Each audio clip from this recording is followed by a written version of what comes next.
Hello, everyone. It is Saturday night at 10 o'clock. Welcome to Starfleet Tactical. I am Chris Weave. I do not have Pat Doyle with me this evening because Pat has some other things he has to be doing this evening. So I'm going to be doing this show solo. It's going to be a little bit more freeform than usually what happens when I'm doing a solo show. I do have a presentation that I might pull up later on and some stuff that we can talk about there. But frankly, I'll make that call when it comes time to whether it's time to do that or not. But since I'm also the only one here, I'm going to be trying to check comments, et cetera, and going back and forth on that. So, apologies in advance if it's a little disjointed because it might very well be. But while it may be disjointed, it is not the opinion of my employer, past, present, or future. It is my own opinion. So it is September 11th. September 11th is, of course, a day that's already fraught with a lot of emotional content. And I'm going to talk about that in a bit. But not, for me, not all that emotion is bad. The September 11th, 2001 is mostly bad emotion, but, there was some good news stories on that day. The good news stories for me were personally that I had several friends that were in harm's way because I knew a bunch of people that were in the Pentagon either on a regular basis, they worked there, or they were there that day, or they might have been there that day. And in all those cases, those people came through just fine. A good friend of mine, Brian McHugh, would when he flew out to the West Coast, he was on the airplane that flew out of Dulles Airport that crashed, that was crashed. But in that particular day, he decided to take the later flight. So he was actually at Dulles when everything went down. So I'm very thankful of the fact that he did not make it. And sometime after that, my nephew was born on that day. So happy birthday to Jason. That's my brother Delon's child. You've met Delon before because I did a show from his living room the one time. I'm sorry, his office the one time.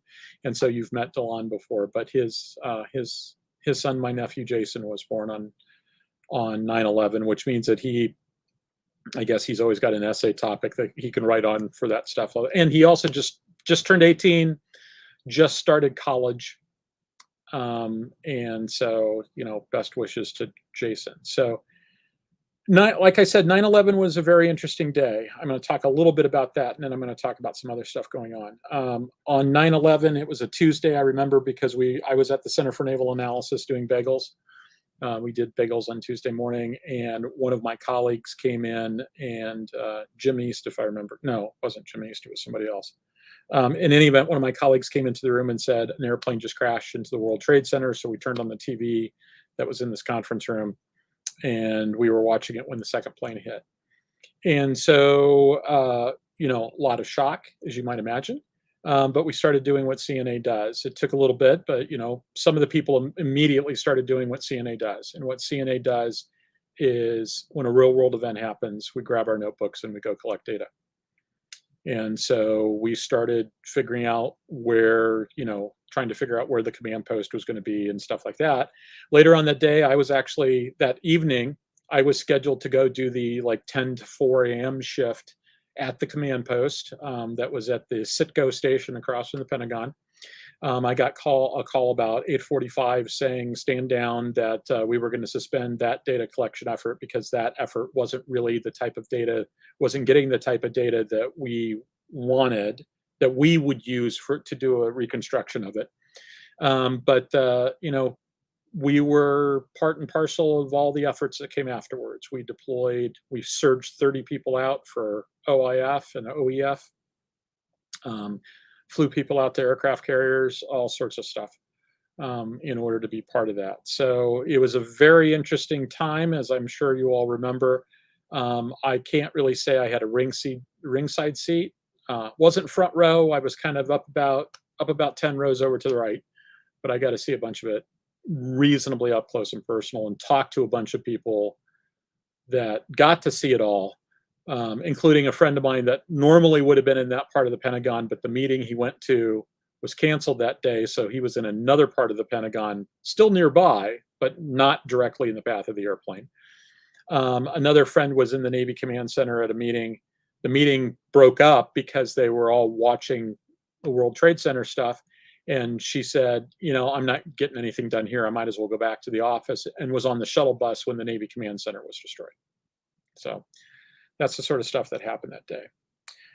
But it's not all history in terms of how bad early September can be, because as many of you know, this past week, Winchell Chung, who is a friend of the program and who's provided a lot of the graphics that I've used, that triangle chart, etc.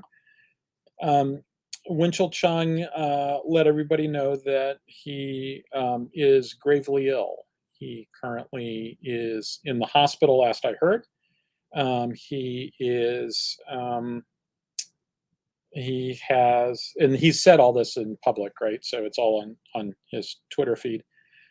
He has metastasized prostate cancer, and the prognosis is not very good at all. And so he sees a doctor. They're spinning up all the medical stuff so to try to figure out exactly what the treatment plan looks like, etc. But he immediately started thinking about a successor for the Atomic Rockets website. He sent me an email asking if I knew anybody that could do that. I said, well, I could probably do that, Winch. I'd be honored. And he said, his response was, you were my first choice. I didn't want to presume. And that's very much the way that Winchell is that he didn't want to presume that I would do it, when it's like, of course I'll do that. Of course I'll do that. So Atomic Rockets is not going away. I will figure out a way to make Atomic Rockets happen. I still need to have a conversation with Winch to make sure that that I understand his vision going forward, and that I honor his wishes, and we figure out exactly what's going on with all of that. But Atomic Rockets is not going to go away. If you ask me right now to put my marker down on what the plan's going to be, I'm thinking that they'll end up being sort of the legacy version of Atomic Rockets, which is the one that Winch did. And then going forward, I'll probably duplicate that site, and then I'll start adding to the site. It'll stay encyclopedic in its format. It'll stay doing all the stuff that it normally does, that it's done for 10 plus years now, maybe closer to 20. But I really want to make sure that people know when they're dealing with the Winch site and when they're dealing with the site that I've started working on.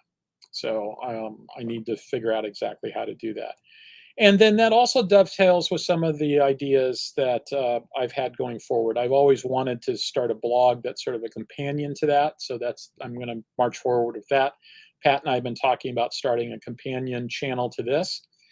The idea behind that companion channel would be that it would be more scripted presentation type stuff. It wouldn't be like a live show. It would be more scripted. And with all the different pieces right size, because like with my standard presentation set, there's some information that on any of my Navy talks, I talk about history, hiding, and hydrodynamics and stuff like that, because you kind of have to understand that to understand how a Navy works. And so I end up, if you see my talks, there's parts of it that are going to be redundant. If we're creating scripted content, we don't have to do it that way. I can do that once as its own self-contained thing, maybe a slightly bigger version of it to fill out some of the details, and then do the stripped down, 2-minute version of it in the presentation and say, if you want to know more, this is the place you need to go to get more. So that was always intended as being sort of a complement to the Atomic Rockets website. And so now's a good time to start thinking about actually implementing that complementary material. Few other things going on. Pat is concerned that his jobs are ramping up again, and now that he can travel, he's going to be told to travel a little bit more. So we're basically trying to figure out exactly how we can maximize Pat's participation while minimizing all the complications that come from the fact that every time he does a presentation, it's like 5 hours worth of background work for him. So there's some changes coming along in those lines, but a lot of those changes are the thing. They're forcing us to sort of think outside the box. We were sort of, we had a standard format, and we kind of were doing the same thing, et cetera, et cetera. So the idea is that we're going to try to be a little bit more innovative on that. I'm going to start going to science fiction conventions again, and as I do that, in fact, I've already been to one. I'll talk about it. It was last week. That's why we didn't have the show, is because I was having connectivity issues, and Pat had something come up at the last second, and I couldn't take the ball and run with it. There's always danger when you're going to a science fiction connection about having connectivity issues, but to the degree I can, my intent is to try to get together with people who you guys might want to hear from, and pull them in and invite them as guests on the show. And so, for instance, at the next con I'm going to is Capclave at the very beginning of October. I've already talked about having my friend Walter Hunt on, who wrote the Darkwing series, military space opera type series, having him on and sort of talking about that universe. Walter's a really interesting guy. He's more widely known for working in the 1632 universe these days, so he's more widely known as doing historical stuff. And he's really, really, really very good at doing historical stuff. He was one of the original designers of the Mech Warrior pen and paper role-playing game. He was part of I can't remember which company he worked with, but he worked with one of the companies that was a Traveler licensee. And so he designed a game called New England Rails. He's got a long game design history along both board and RPGs, and a long writing history. And he's an interesting guy to talk to. So we're probably going to do that at Capclave. If not at Capclave, we'll do it at Astronomicon, which is at the end of October. So I've been talking for a while. So now I'm going to stop real quickly and look at the comment. Jeremy Burton says, my son graduates this Friday from basic training. Congratulations to him. But you didn't tell us what service he's going off into. So go ahead and tell us what service it is, and shout out to him. Stephen Ross says he was on his day off on 9/11. Were you anywhere near any of the excitement, Stephen, or did that just mean that you could sit and watch it all day? Everybody basically just sat and watched it all day.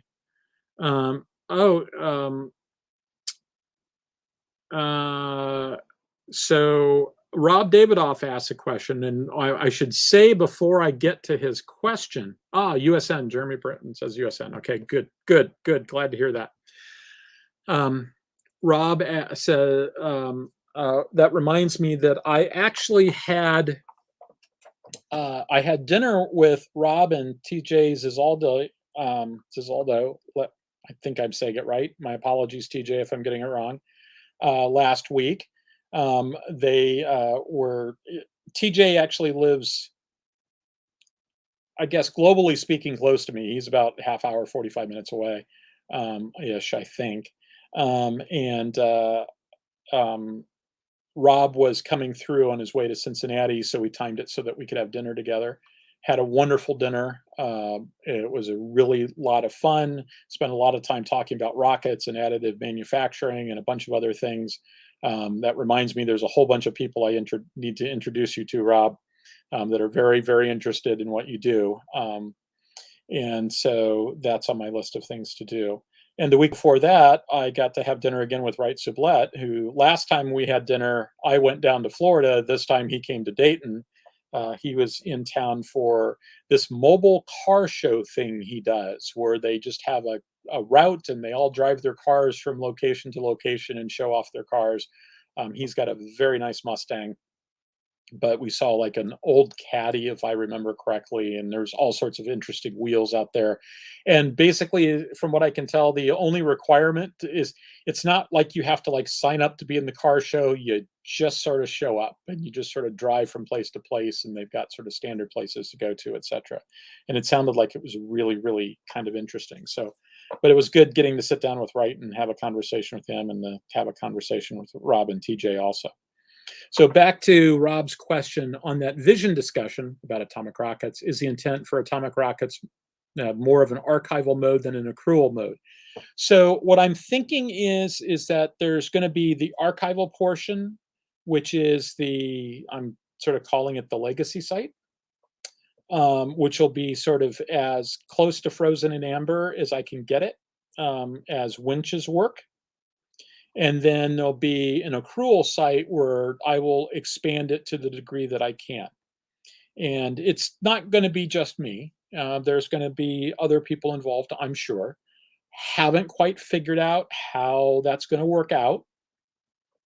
But the plan is to do something like that. I'm got a few people that I've put bugs in their ear about, some of my fellow Bunine colleagues in particular, but haven't really thought through the details of that yet. That's going to be a little while before I've got all that set up, in part because I haven't really had the chance to sit down and have the vision conversation with Winch about what his victory conditions are on all of this.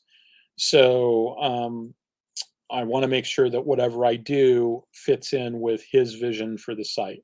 So one of the things I'm asking him is like, what was your one sentence description of the site? I think I know it. I've known Winch for a long time, at least like the mid 1990s. He came over to my house when I lived in Herndon, Virginia in like 98 or 99, I think, about then, maybe early 99. And I had known him fairly well before that, so I've known him for a while now. But I'm pretty sure I know what he thinks his vision for atomic rockets is, but I don't have to guess. I can ask him. He can tell me. I might learn something that I didn't previously know, and that's great. I want to make sure that vision is upheld, that vision works going forward. So that's it in terms of accrual versus archive mode. The answer is both, really, both. And there's also some peripheral questions like that. Like I'm not quite positive. I haven't had a chance to go check whether the Internet Archive has a good clean copy of it. If they have, then that makes me feel a lot better. But as it is, I need to get access to all that stuff, et cetera, and do it going forward. So Winch sent out the Twitter message saying that I was going to take it over. I knew that there was, I saw signs that people were concerned. People wanted to know. I said, Winch, why don't you just give him my name? Go ahead and tell him, give him my name. Typical Winch fashion. He says, well, I didn't want to do that without getting your permission. I didn't want to presume that I had your permission to do that. It's like, well, I said I was going to take over the site. So yeah, go ahead and tell everybody. So he did. And I think that went out early, like sometime yesterday or early this morning. I think I've got 75 more people following me on Twitter than I did at the beginning of the day. So I've been listening to them come in over the course of the day. All right, now I'm going to go back and take a look here and see what else is going on.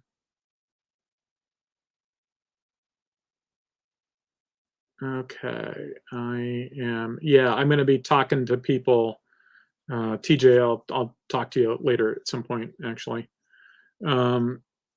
Let's see, Small Planet. It was a blast. Yep, it was. It's always good. It's always good. Okay.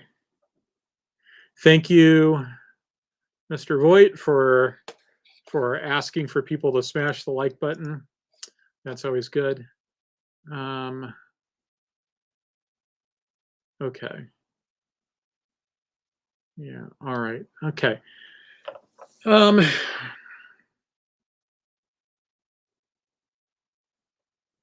Yeah, that's Rob. That's my sort of impression about what's going on with copies and stuff like that. Like one of the things that occurred to me is at some point I'm probably going to just make a once the legacy site is sort of frozen, I'll probably make a PDF of it. Go through and sort of, if I have to hand jam it in, cut and paste it in, I'll probably do a PDF version of it, just because I know that PDFs aren't going anywhere. So that site was, the PHP for that site was handcrafted by Winch's nephew. And so, who I don't know, but Winch is going to make the introduction. And so I have some concerns because I don't have the skill set to maintain the PHP. And so I want to make sure that from that standpoint that we're never in a situation where we potentially could lose that stuff. If we had it as a PDF, once the site is static, doing it as a PDF is as good a solution as anything. So, so that's basically what I'm thinking about for that. So, so if, let's see, I don't see anybody. I don't see any other questions that I haven't answered yet. So, hey, Lissa, is there anything on any of the other channels I need to know about? Hi. So, Two Geek Girls is not happening this week because I will be at Gen Con. Okay. And, just like the usual, I'm on 1,000 different things. Find me as Geek Girl Lissa. Oh, and guys, I am now personally sponsored by Juju Energy. Like I needed more caffeine, but no, it's actually really good stuff. It's like zero sugar energy drink. Has Ludamax 2020 to help with like protecting your eyes against blue light and stuff like that. All kinds of vitamins too. It's really yummy too. That's good. That's good. I'll have to try some. Yeah. If you go to my link tree, which is in the description, you can actually, it's like literally the first one, code is Geek Girl. Okay. So it gives you 10% off. I'm looking through the comments from the other parts of the channel, and I'm not seeing anything that I think I need to respond to right now. So, although James H. McCoy says atomic rockets, you mean propulsion. What I mean is atomic rockets of the Space Patrol, which is I just realized I made the assumption that everybody understands what I was talking about there. So let's rewind it a little bit. Atomic Rockets of the Space Patrol is Winchell Chung's attempt to basically codify everything that you need to know about space combat and spacecraft, science fiction spacecraft, and everything that goes along with it.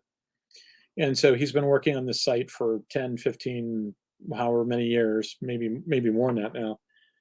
He started off with a website that he was originally known for his star mapping website. Well, before that, he was known as an illustrator of science fiction games. He did the original illustrations for Ogre, for instance, and he also did the illustrations for one of the versions of Stellar Conquest, for instance. But he then, when he got into the web, he coded computer games for Avalon Hill, I think, at one point. Then he got into the web, and he did a star mapping website and a nomography website. Nomograms. Look up nomograms. Nomograms are really cool. But he had this kick-ass star mapping website, and he's like, for instance, if you look carefully, you'll notice that whenever I do a presentation, when I'm on the agenda slide, the background is a star map. And that's one that I got from Winch and used with his permission, because it's just, I like the idea of a star map on the slide where I'm mapping where I'm going to go. And so at some point he decided that he wanted to I think it was, the inspiration was really kind of SF Consumel, as I remember, because SF Consumel, the science fiction war games mailing list, I've often said that if I can only have one thing on my tombstone, it would be founder SF Consumel.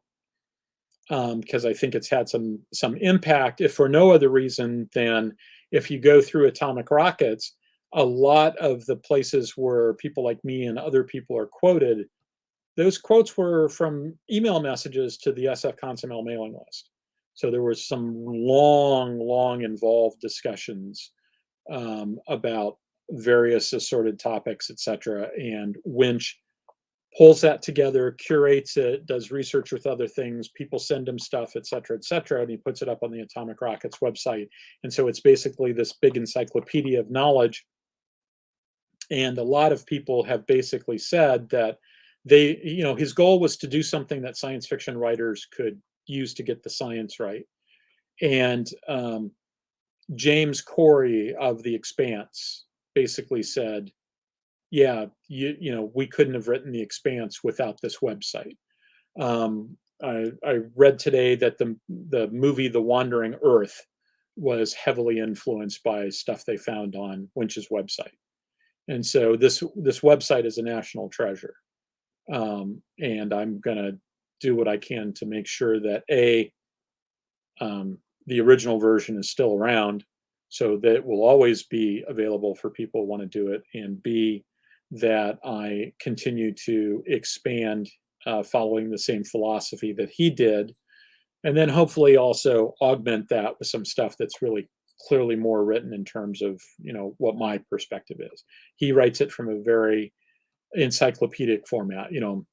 This guy says this other guy makes the counter argument, et cetera, as a general rule. Winch doesn't take sides on that sort of stuff. So that part Atomic Rockets will be continued to be written in that format. The rest of it, though, the other stuff is going to be more of a more like the sort of conversations that Pat and I have, where I'm arguing a point. But all of this is for the future. We're still trying to sort of figure it out. Like I need to figure out the hosting. We need to switch it all so that I'm paying for the hosting and stuff like that. And all that stuff is still kind of opaque, but I need to figure it out sooner rather than later. So that's on the list of things to do. Let's see. So now I'm going through and looking. Let's see. Let's see.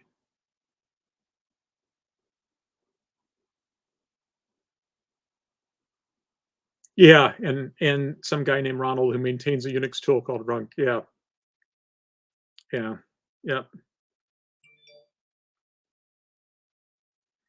TJ says he has an archive from 16 years ago when it was 30 pages. That sounds about right. Yeah, Kerbal Space Program's influenced.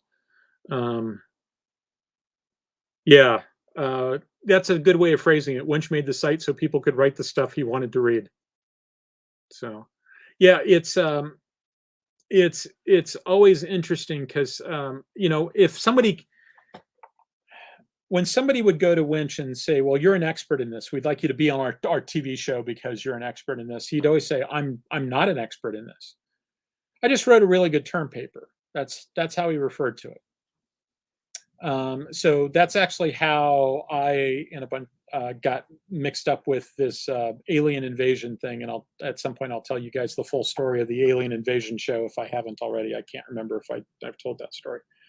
But basically, the people who wanted to do this TV show on what might happen if aliens invade contacted Winch and said, "We'd like you to be on the show." And he said, "No, I don't really know anything. I just quote other people. I just wrote a really good term paper, but I know a guy. I know a couple of guys. He passed on my name, and I believe the other name he passed on was Chuck Gannett." And so I don't know if you guys have read Chuck's stuff, but Chuck writes for Bain. He's been nominated for multiple Nebula Awards. Basically, it's not quite the case that every book he's ever written has been nominated for Nebula, but he's been nominated for multiple Nebula Awards. And Chuck is somebody I knew.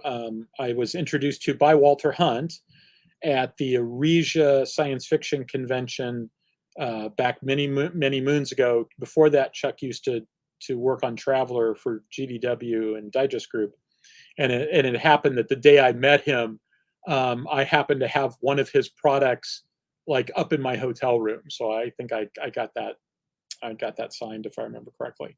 But Chuck and I ended up going to New York City. He was coming up from Maryland. I was coming from the Naval War College up in Newport, and so we ended up in New York City in Manhattan at this production company and stuff. And I think I told the show about how when I talked with DIA Public Affairs, they went kind of crazy. That was the show I was talking about. But that was all because, I got pointed in that direction by other people. Got pointed to me, actually, be a better way to phrase it, by Winch. So okay, let's see what else is here.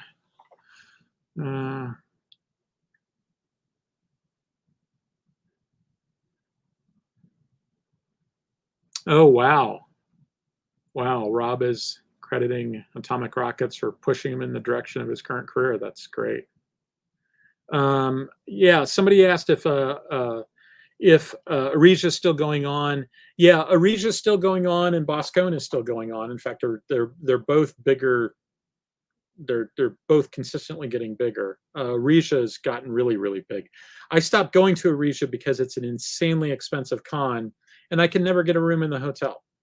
And the last time I went, I got a room in the Satellite Hotel, and I was taking the shuttle bus over each day. And it's in the middle of January, so it's in Boston, so it could be a little chilly, like 8 degrees. And I get over to Arisia, and the coat check is full, so you basically have to carry your coat around everywhere you go all day. And I finally just said, you know what, I don't know. And at about that same time, somebody told me about a con called Mars Con, not to be confused with Mars Con, because there's a Mars Con in Minneapolis and there's a Mars Con in Virginia. So I'm talking about the Virginia Con, and not to be confused with MarCon, which is the con that I went to last week in Columbus. And so Mars Con was so much cheaper than Arisia that for the price of driving my own car to the 45 minutes to Boston, or an hour to Boston, I could rent a car, drive the rental car to Virginia and back, and still the total costs would be less to do that than it was to drive my own car to Boston, because the hotel was less than half the price, and they weren't charging like $30 a day for parking. So so I started going to MarsCon, and I'm not going back this coming year because it's going to conflict with another event I have to do, a work-related thing that's going to take me out to Las Vegas that time period. But my goal is to get back to MarsCon. So let's see. So talking about Boston cons, Boscone is still going on. For those who don't know, Boscone is the enemy in the Lensman series by E. Doc Smith. Arisia is the good guys in that series. So when Boscone had this huge civil war, and basically they were trying to shrink the size of the con that they had at the time, because they just didn't have the facilities to do it in. And from what I understand, some of the Boscone people said, I know, why don't we get rid of everything that isn't books? And so we'll get rid of all the TV and movie and all that other stuff. And it ended up being like a 51-49 split, and that half went and said, we're going to go form our own con. So they have a con the month beforehand named in direct opposition to it. And as a friend of mine put it, the cons will never reunite until all the children have died. But they're both, I can't really say much about Arisia these days. Arisia, I understand, has changed a lot since I was there. It used to be a really, really good con. Haven't been to Boscone lately, but Boscone is also a fantastic con, and I really liked Boscone. And for a while there, I think it's no longer the case, but they were both held in the same. They're still both held in the same hotel, but at one point it was one of them was in one set of function space and the other one was in the other set of function space, meaning that they actually could have both been in that hotel, the one attached to the convention center. They could have made that work. But there's still issues with, once you get to that size, you dramatically decrease the number of places that you can do stuff at. And those folks kind of know that they've got you over a barrel. You can't really shop around if you're in that situation. Let's see. Okay. Somebody says, you aware of the other atomic rockets community fork thing? No. No, I didn't.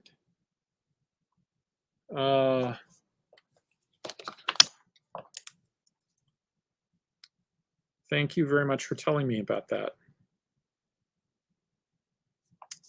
That is now on my to-do list, just to track that sucker down and figure out what's going on with that. I did not know anything about that. Okay. Let's see. All right. If you've got any more information on that fork, like where it is, like a URL or something like that, that'd be fantastic. I'd really appreciate that. So. All right, so we're about 35 minutes in. I tell you what, the presentation that I've got is probably too long, even the fast version of it. You know, it's only one slide, but usually when I do it, I spend an entire hour talking about it. So I don't think I'm going to try to do that on this particular time. But if you guys have more questions, go ahead and put them in, and we'll sort of talk about that. I'm looking at comments to see if there's anything that I want to jump on real quick.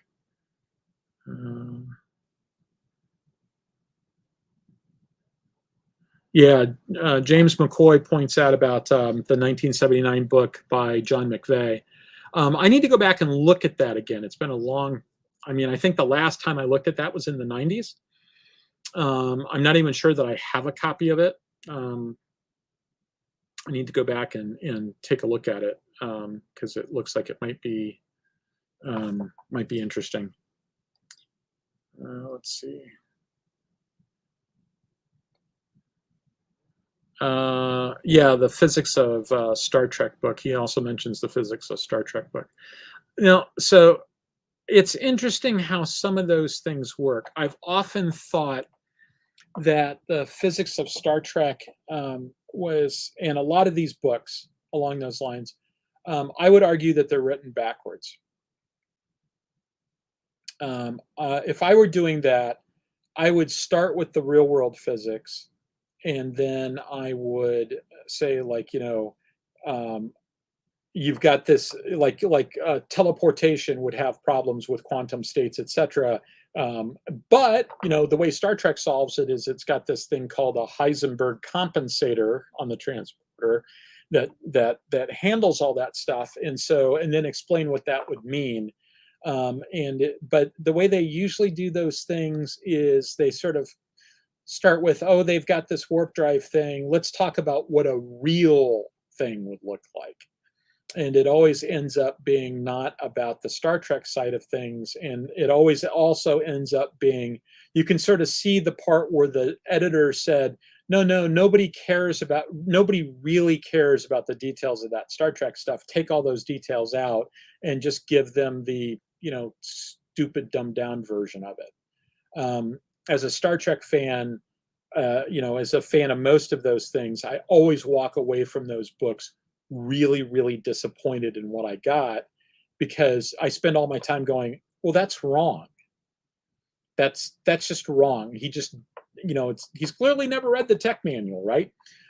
So that part's just wrong. So why should I believe the rest of it when he couldn't even get that part correct? Or, you know, why am I reading this? So that's always been something that I found sort of problematic. Okay, let's see. Oh,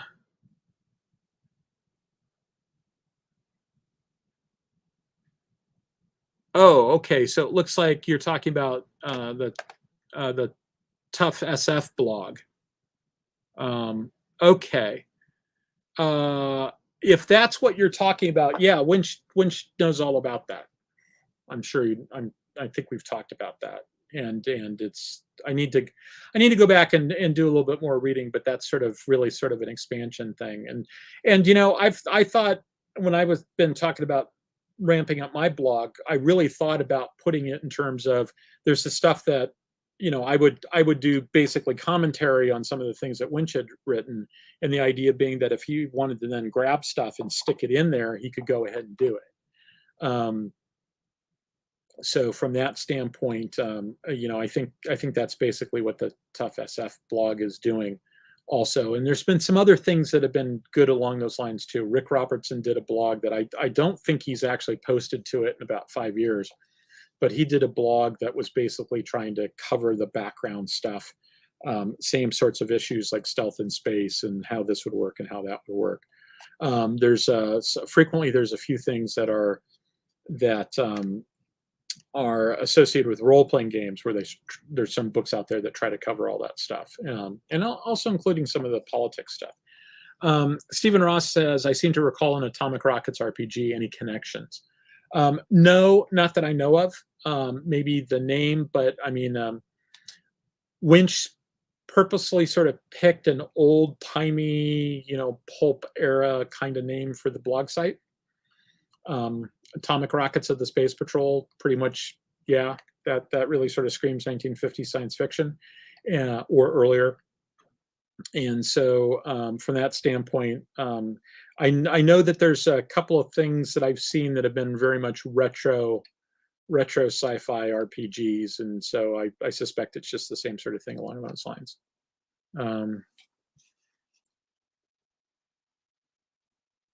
Oh, Galactic Library. I didn't know anything about that. Okay, that's good to know.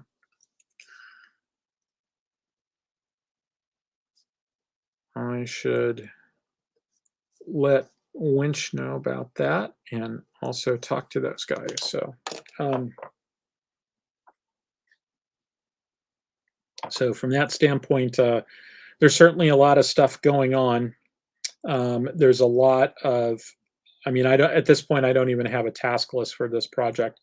I really need to develop a task list for this project and figure out exactly what needs to happen. First thing, though, is I need to talk to Winch and make sure that I've got an idea of what he's interested in, and then we'll march forward from there. So that's the plan.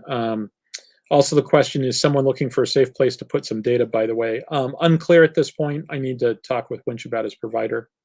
And also take a look to see if there's other stuff, other places going on. Like it might be that the right answer is to go to the Internet Archive and say, rather than your spider going through here, why don't we just give you the stuff?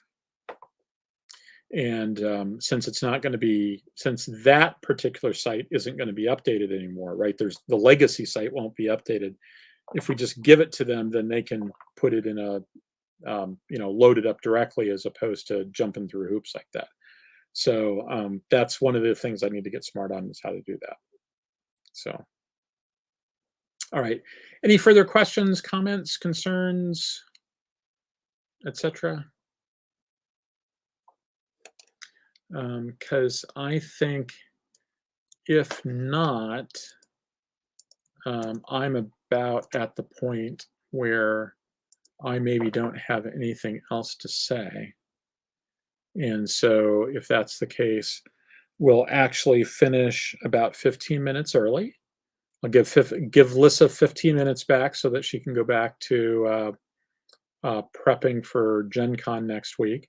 Pat and I need to sort of figure out how we're going to do Gen Con next week without a producer.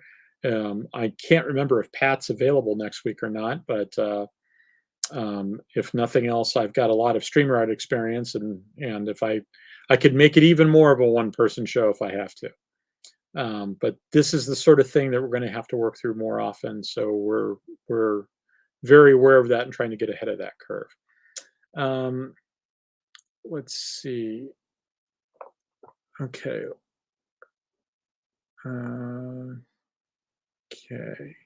So Rob Davidoff is asking you, Lissa, where will you be at Gen Con?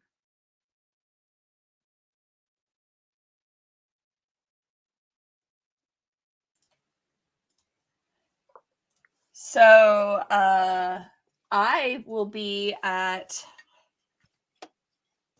let me pull up my thing. Okay, all right, I switched cameras. So let's see. Let me pull up my Gen Con app. Because if I remember correctly, we're in the Colorado room in the Marriott. Yep, we are. We are indeed.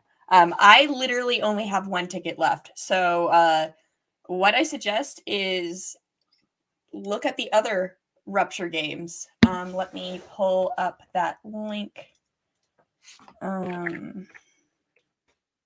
So I can send it for you guys. Because at this point, I literally only have one ticket left.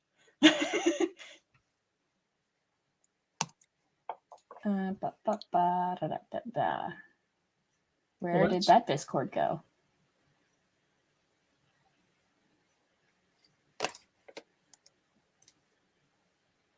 All right, so copy, paste. So these are all of our Rupture games. I personally have one ticket left, but we have a total of 24 games, 16 of which were not filled yet, last I checked. So by all means, we will be there the entire time, just doing our thing. Well, that sounds like a lot of fun. I've never been to Gen Con. This will be my first time at Gen Con as well. So okay, well, you're beating me there. I know people that go on a regular basis, but I've just never made it there. I've been to Origins about 7 or 8 times over the years, although I haven't been. I think the last time I went was, oh God, 13 years ago, 14 years ago, something like that. Mm-hmm. But never been to Gen Con. In all honesty, Gen Con, Dragon Con, Comic Con, what I look for in a con, science fiction or gaming, is I like the idea that I can be in the hotel where the con is taking place, and if I need to, if I feel like I want to go back to my hotel room and just sort of crash for a while, that I can do that. Yeah. And so that's why I've been to a couple of World Cons, a couple of them as day trips because I lived near where they were. I went to World Con in Kansas City, had a great time, but it's like it's all over, right? They've got a convention center, plus there's some stuff over there, and there's this hotel and that hotel, and I'm going to go visit friends, but they're in a different hotel, and then it's just all spread out. And so I kind of made the decision that I wasn't going to cons that I couldn't get in the con hotel.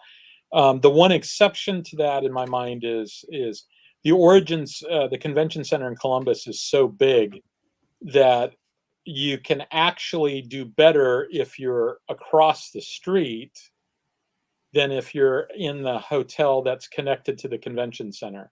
Because that hotel is on one side and you're generally walking to the far side. Yeah. So it's but if you're across the street, you can get to the main event area in 5 minutes as opposed to 15 if you're coming from the other side of the convention center. Yeah. Or it at least seems like 15 minutes it takes forever. Yeah, no, I've been getting things together for it. So I got note cards in here along with some pencil sharpeners and pencils for my players. So they have you all sort of do all that stuff as independent people as opposed to okay. So it's $4 for tickets for our events. So that's actually a lot cheaper than anyone else, really. That's not bad at all. Because it depends on the event, of course, because there are a few here and there. But tickets for our events are $4. There's the Gen Con costume contest. There's all kinds of things that you can do. I've already been invited to a party that I'm going to on Friday night. And of course, I will be masking up. I will have my vaccine card with me and everything. If you haven't already, guys, get vaccinated and pay attention because there is potential we will be having to get boosters. Yeah. It's going to be interesting to see how that goes down. My base, the base I work on, has gone to red status, which means that it's actually at the point where you have to get special dispensation. You have to have a very senior person sign off on going to the base or for us going anyplace else. Mm-hmm. So basically, we're back to travel. Our travel is now, I believe, as restricted as it was at the most restricted time period. Yeah. In terms of going off base, and they're minimize the number of people in any given place, etc. And so that's always entertaining. On top of that, we had an active shooter alarm go off a couple of days ago. Now it turns out wasn't anything going on. Somebody thought they heard a gunshot on base. They did the right thing and called security. Security did the right thing and said better safe than sorry, and issued a lockdown and stuff like that. Now the thing is that the base is in two pieces. I live next to one. All of this was on the other part of the base, but the whole base was locked down. Mm-hmm. And all the public address systems were going off, and they're loud. When they go off, I can be sitting in this chair with all the doors and windows closed, and I can hear them inside my living room. I can't necessarily. I mean, as they should be. Yeah, as they should be. But did I mention the part where all this is happening at like 1 o'clock in the morning? No, you did not. I forget when it started, but I want to say it started at like 9:30 or 10 o'clock at night and basically continued for the next 4 hours. And that's, normally I might be tempted to text message some people that I know over there. Although if they're actually in the building in question, they wouldn't have had their cell phones with them. But as it was, mm-hmm. It's like, it's 9:30 at night. There's nobody I know that's actually over there at this point. There just isn't. But it was still reasonably loud, and I'm sure all the neighbors got to hear it. Like me, I'm a 5-minute walk from one of the main gates. We all got to listen to it, so that's true. And we get to listen to it every time it gets hot out, because every time the wet bulb temperature goes above certain thresholds, they will make an announcement that it's now above that threshold and you should do the appropriate things, etc. And so the end result is, if it's going to be 100 out that day and humid, we get like I think it's a total of 4 alerts as it keeps getting. They don't just say like, okay, it's gonna end up being really bad. You should just skip to like treating it like it's really bad, right? Mm-hmm. Like, don't go outside without 2 gallons of water and your own portable air conditioner. They don't do that. They follow the set pattern as they're going up, and the end result that would work. They follow that pathway. I don't just keep water right next to me so that like whenever I get a hydrate while streaming, I have water. Yeah. Now, not at all. The funny thing about this, because of course this is so far off topic, but let's try to bring that back on topic. It's always interesting watching the processes of different military services, how they're different in their approach on stuff like this. And it's also interesting in, if there's one thing the U.S. military does fantastically, there's lots of things they do fantastically, but one of the things they do fantastically is they're really good at coming up with procedures for doing things, right? So they've got a set established procedure for doing this, and they follow, as a general rule, they follow their procedures. Now, it's not always the case that everybody follows their procedures, but by and large, they're really pretty good at that. And I also heard somebody make the comment recently, and I can't remember where it first came from, but the comment was made. If the U.S. military will do really well at something if they can turn it into a logistics problem. which is really true. It's not wrong that that's why I snorted. Yeah, it's if they can turn it into a logistics problem, they do fantastic at it, right? I don't want to get too much into current events, but if the evacuation from Afghanistan was really, from basically a standing start, they got a lot of people out, a couple of hundred at a time. It could have been better, but honestly, with the timeline they were given, they did really well. It can always be better. It can always be better. Yeah, exactly. Hindsight's 2020. You can look back and be like, "Oh, hey, we should have done it like this." And if and buts are Burkadian nuts, like hindsight is 2020, and frequently you don't you never get a clear indication of the constraints that they're operating under. Yeah. Because frequently, you only get the big picture part. You don't get the little picture part. Like, like why didn't they use more airplanes? Well, maybe they had a pilot limitation, right, or something like that. Yeah. I don't know in this particular case. I mean, I to be honest, I haven't. There are going to be some reports written, and I look forward to reading those reports on the evacuation. I haven't really been paying attention, in part because I know that until there's some time to sort of sit back and stop treating it like it's current events and start treating it like something that they can do some serious historical research and analysis on, be it via the Washington Post or the New York Times or something like that, writing a detailed description of it, or like the various lessons learned centers in the U.S. military that always do follow-ons to things like this. Until you get to the point where you're doing that stuff, it's just really not the stuff that we've seen so far. There's nothing I can learn from that, so I'm not even thinking about it. Until we're actually going back and studying it, like, this is how fast everything went, this is what we did in this timeline. Like, you can't really, you can look at the general overview and go, okay, cool, but until that point, we're just kind of speculating. Yeah.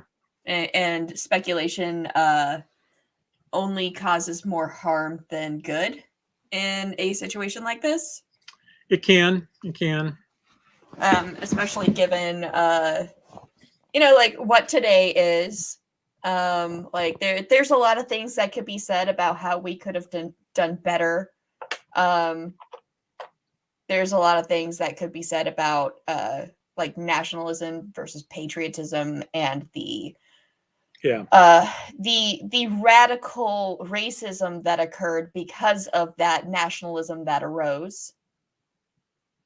But the worst part is that people were being taken advantage of because of this tragedy that occurred to the entire nation.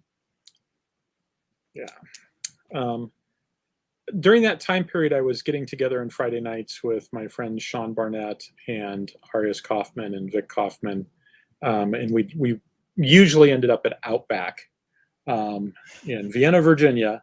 I mean, I've literally eaten at Outback 200 times. I'm not joking at all. Jesus Christ. We went there as a group probably 45 times a year for 5 or 6 years. Wow. For 5 years. And so I ate a little bit there, a little bit less than the others, because I'd go off and go spend a month on an aircraft carrier or something. So they got more time there than I did. But one of our, early on, we had a waiter named Mohammed. Mohammed was an Egyptian who had just finished airline pilot training. Okay. And as a result of that, he was working as a waiter, because nobody after 9/11 was interested in hiring an Egyptian airline pilot. He said he ended up talking to the FBI like 3 times. Yeah, and see, that's something that is wrong. That's the kind of thing that occurred. Yeah, those things. Like, those things happen. I get the knee-jerk reaction. I do. Like, it's again, hindsight's 2020. I understand why there was a knee-jerk reaction, but it doesn't excuse us from, having to do better in the future. It's always good to try to do better.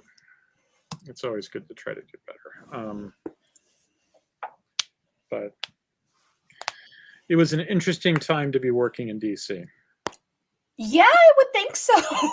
I would certainly think so. At one point, so one funny little story, and then we're at an hour, so we should probably call it. And my apologies to everybody for not more science fiction, but I think you can understand why we sort of went down this rabbit hole, this collection of rabbit holes. So at the Center for Naval Analysis, they went to what a colleague of mine called ThreatCon Awake. So, yeah, because everybody in the DC area, like just random buildings, like all of a sudden there's security guards standing out front, et cetera, et cetera.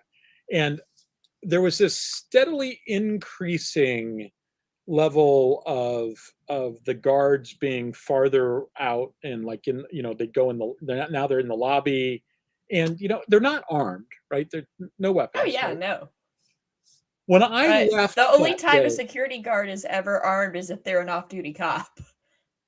When I left that day, we had this little circle drive.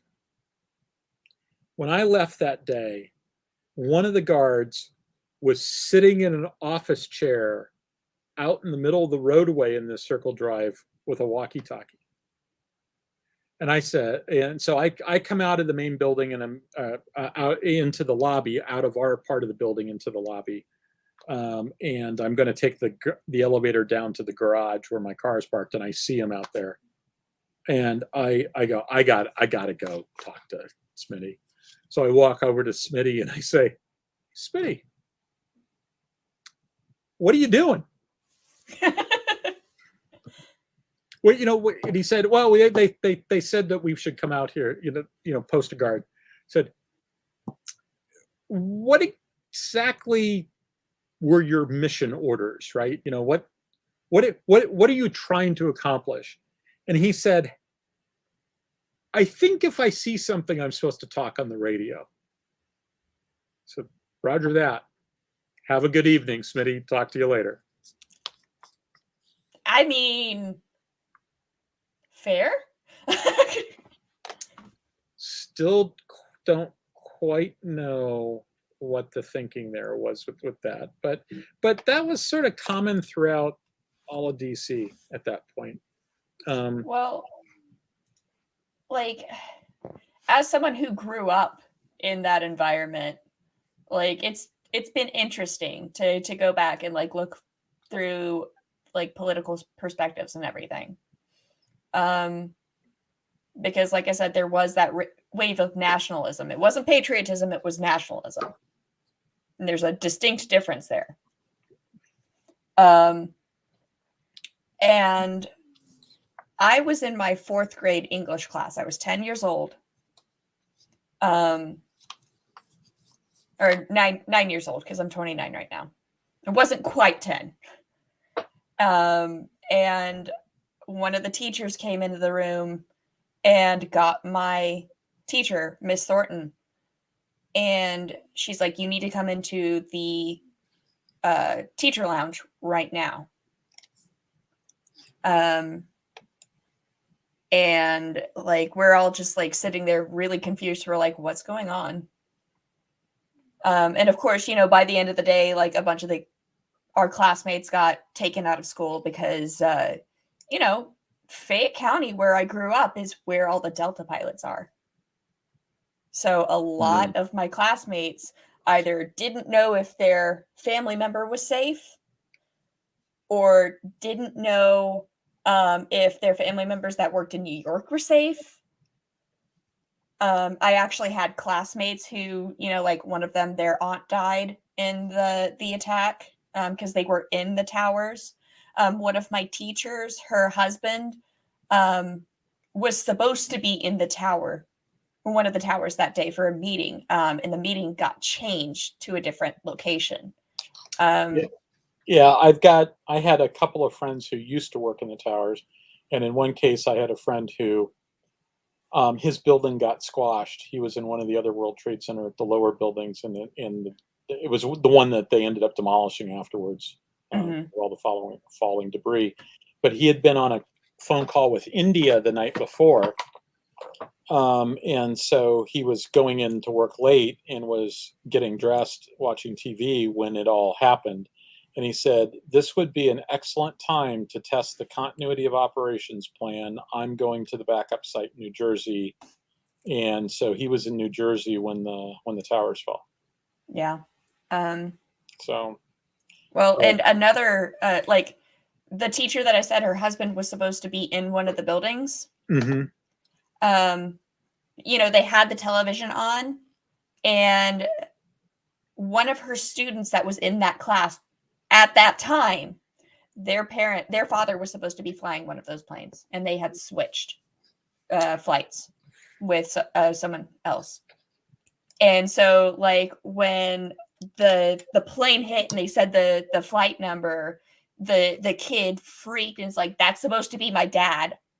I need to Yeah, find out if he's okay." And of course, my teacher, she's like, "Oh crap! I might have just let one of my kids watch their father die on national television." yeah. Um, One of my coworkers, his mother was an architect in the second building that got hit. And they did the back of the envelope calculation and went, "Oh, this is really bad. We should Hmm. evacuate."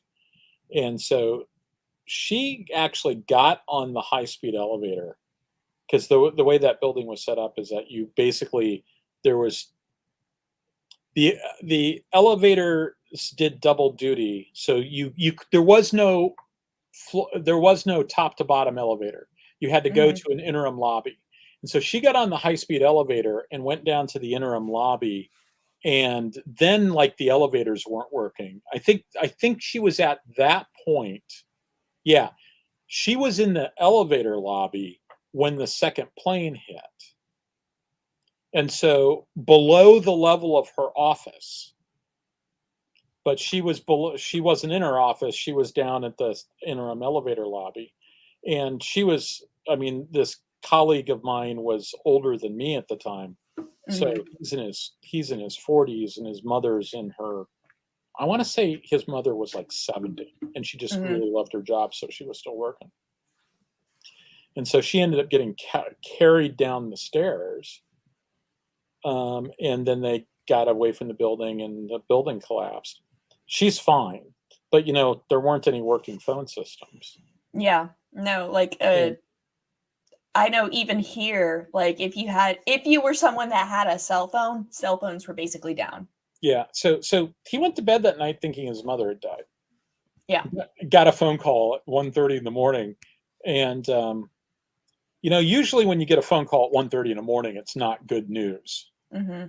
But at that point, my guess is if my phone rang at 1:30 in the morning, I'd probably think it was good news because it couldn't get any worse. You're not wrong. It's like my dad was actually supposed to fly up to New York for an event like a couple days after the fact, and obviously that got canceled. Yeah, I was supposed to fly to Newport for the first time, and we ended up renting a car and driving up. And when we did a wide swing around New York. We didn't take we took like the Garden State and went around as opposed to taking the George Washington Bridge and Hmm. the Cross Bronx Expressway, which is oh my God, is that a horrible, all those options around there are pretty bleak and depressing. We might have actually swung really wide, come to think of it, and crossed on the Tappan Zee. But there was like lots of smoke coming still, and this was like a week later. I mean, I'm Um, not surprised because those yeah, even after a fire is put out, yeah, like you have to keep on it because those embers can burn for up to a month after the fact, yeah, especially if there's any kind of accelerant, which it's a building, there's gas lines, there's all kinds of plastics, anything like that can act as an accelerant. And it doesn't have to be like gasoline or anything like that. It can just be passive, like there happened to have been a rubber ball in the fire. Yeah. And yeah, I've gotten to watch the U.S. Navy do damage control stuff. Mm-hmm. And that's one of the things that they always look for is flame coming back later on. Yeah, so. It's very important to make sure that whenever something like that occurs, that you keep an eye on it, make sure that it doesn't flare up again. So, well, we've now actually managed to go long, and I thought there was a good chance that we were going to do this, that it was going to be a 10-minute long show today. Actually, I wasn't going to let it be a 10-minute long show, but I didn't think it was going to go the full hour and then some. But this is just a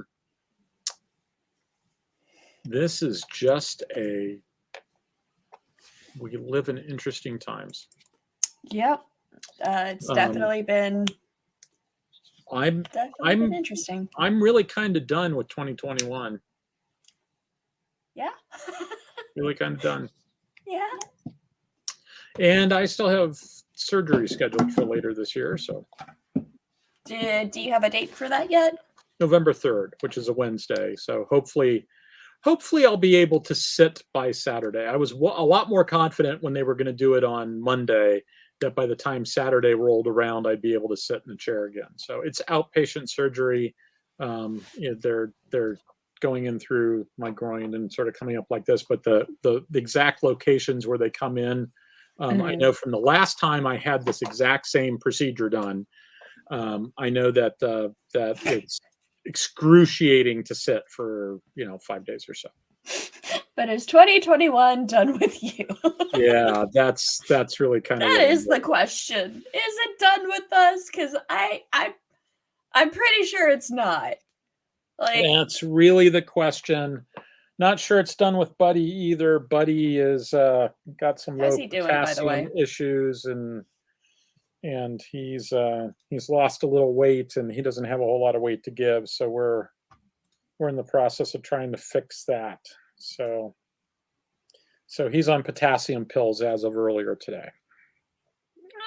Yeah. Yeah. So, all right, buddy, are you ready to say goodbye? Ezri, do you want to say bye? Come here. Yeah. Okay. We say goodbye with the kitty cats. All right. Good night, everybody. Bye. See you next week. We will see. Well, I will not see you guys next week. I will be at Gen Con. I will be. Live long and prosper, everyone. All right. Bye. Bye.